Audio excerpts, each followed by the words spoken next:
So we have a real life family playing a fictional family on screen, which only could mean that the acting is about to get to acting. Nonetheless, super excited to get into this one. So let's talk about the new film, Ghostlight.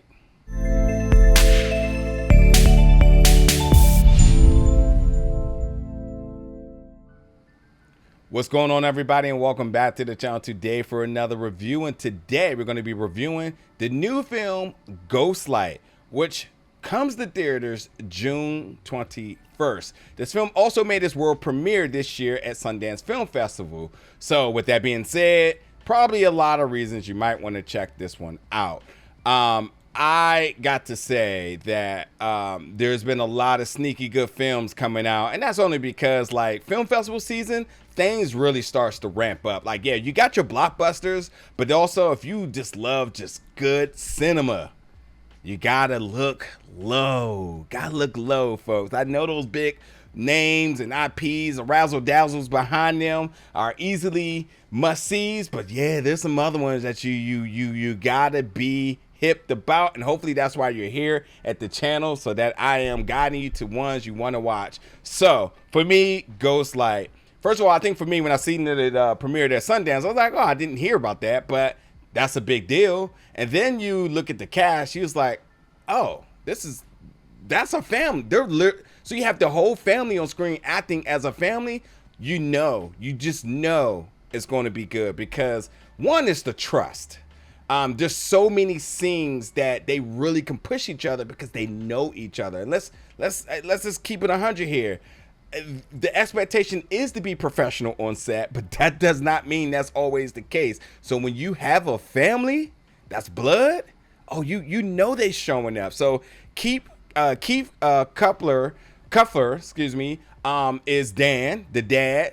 Daughter Katherine Kupferer as Daisy, the daughter, and then the mother, wife, Tara Mallen as Sharon. So this is a story about, first of all, Dan, he's a construction worker, and it's just not working for him anymore, just to say the least. But as the synopsis says, that he discovers a community and a purpose in a local theater production for Romeo and Juliet. And this drama on stage mirrors his own life, and he and his family are forced to confront personal loss. So I'm going to talk a little bit into spoilers here, because I want to give that just a little bit more.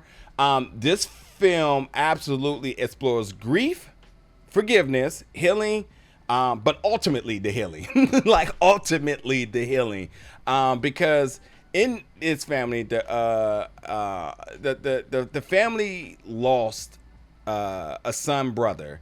And that measure of loss by suicide has put the whole family in a swirl.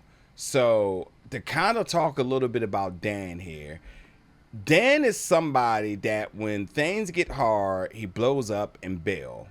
And, you know, it's no one's to say if that's truly just a characteristic of his personality, or if he's just kind of working through grieving, or because he hasn't been able to process the grieving, this is how he's responding. So like, Dan has his own set of traits. Daisy also has hers. She's a little bit more rebellious. She's super outspoken.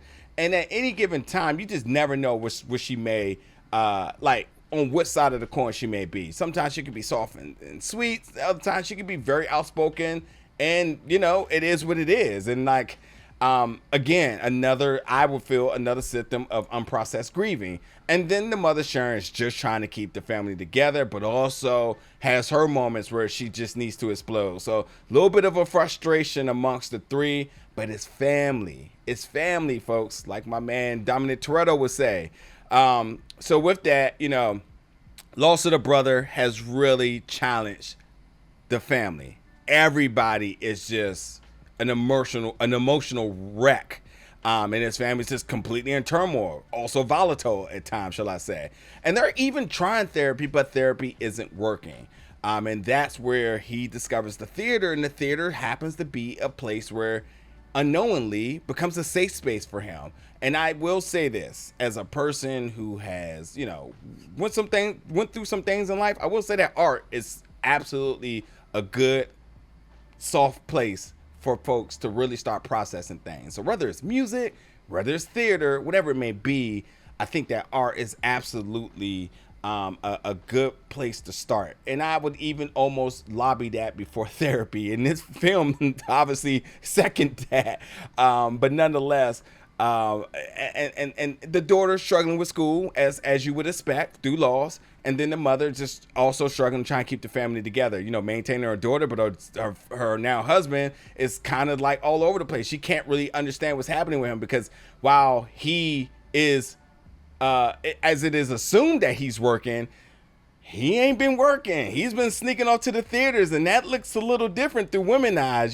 She thought like, you're not coming home when you say you're supposed to. You're not at work when you said you are. You saying you're out having beers with your boys, and you're not. So yeah, let's talk a little bit about the performances here. Now, you can't go wrong with a family that is on screen acting together as a family. Daisy, Katherine, if you as Daisy, if you're not familiar with Katherine work, I think the first thing you're gonna say is, well, she's without a doubt has some theatrical training, because her range is just truly out of this world. I enjoyed her performance so much. It gave me chills the entire time. I mean, she could be there's moments where like she's just filled with emotion, then the next moment she's just going off and like with anger, and then there's an aspect of the film where she also gets into a little bit of a stage performance here. So she's singing, and and with that, and how amazing her voice sounds, and then the next moment she could just be screaming at the top of her lungs, and then she could come back and really show you that she can sing. She's great. I gotta say, I really, really, really, really think this may be her best performance yet. And on the low, they've, in one way or another, some of these folks in this film have worked with each other in the past, and I'm sure that they worked with each other on Broadway and so on. But like, that transition from stage to screen doesn't always work. It has worked at a high rate, but it's not always a given. And I just gotta say, Catherine's really good in this, really, really good. And that's really not to take away from anybody else, but like, man, did she shock me with her performance. And Keith, come on now. If you're not familiar with Keith, I don't know what you're doing.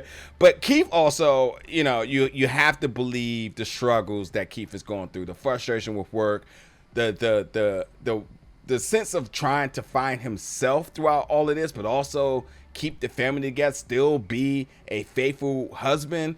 And that's not saying that there's infidelity involved here, but that's just to say, because like he's at a point, it's becoming selfish because he's trying to discover what's going to get him through this. And that's fine. I'm here to tell anybody that's going through some grieving that is completely acceptable to be selfish. But you see that. But the wife doesn't understand it, because no one understands what's happening here. No one had predicted or expected their son to pass. They did not. And they're all trying to figure it out. And that's what's most important about this, because as they're all trying to figure it out, they are, the fact of the matter is that they're family, and they're going to have to try to all figure it out together. The Romeo and Juliet aspect of it, I don't want to go too much into it, but they actually go with their own little rendition of it, and I think that's cool. I think there's some messages within that, because one thing about Dan, like Dan questions everything, and he was very vocal about the themes of Romeo and Juliet and how it just doesn't make sense. But him questioning it has, in a way, sort of inadvertently brought some peace to his life.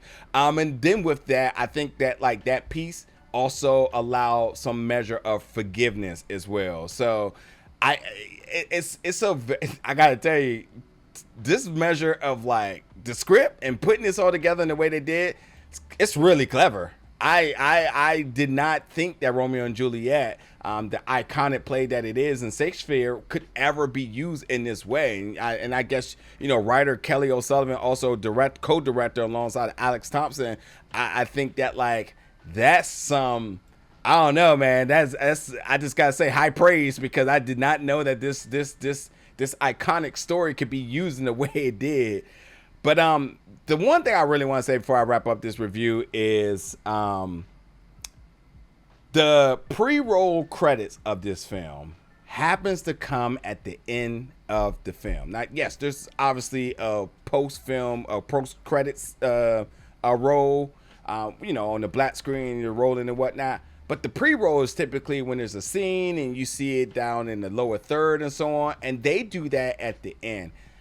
I'm here to just give my 2 cents on that. And I say that I thought that was not only an interesting decision, but I instantly felt like I got why. Because I feel like this film signifies the beginning of the family story, which is why after everything that happens, after they get to a point of forgiveness, after they get to a point of beginning to heal, that's the beginning of the story of this family. So everything that happens in the film is truly about them trying to understand what does it mean to heal, what does it mean for forgiveness, and also just taking time to grieve. They're trying to figure that out. But I think through this very unconventional story and use of theater and Shakespeare with Romeo and Juliet, that it brings the family together, and then they ultimately decide that, like, we are family, we are going to get through this. And I know it was very challenging with the loss of the son and the brother, but we're here for one another in a way that we never thought we would be here. Like, who would have ever thought Dan would be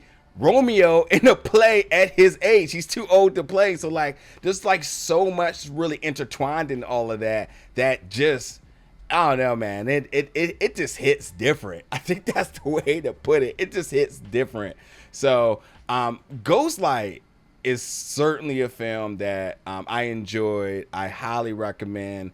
I think just for good cinema purposes, it executes. But I think for anybody who may be going through some challenges with grieving and processing that and understanding forgiveness and healing, I think this film could provide some measure of comfort. I feel like you could be seen in this because they explore this in a way that I just did not ever think it could. I once I started to really connect with some of the messages and understand what was being told, some of the underlying themes of this, like, I was like, wow, wow. But nonetheless, yeah, you check it out, folks, and you let me know your thoughts about it. Once again, Ghostlight is coming to theaters June 21st. Thank you so much for watching this, and I'll see you back for more reviews very soon.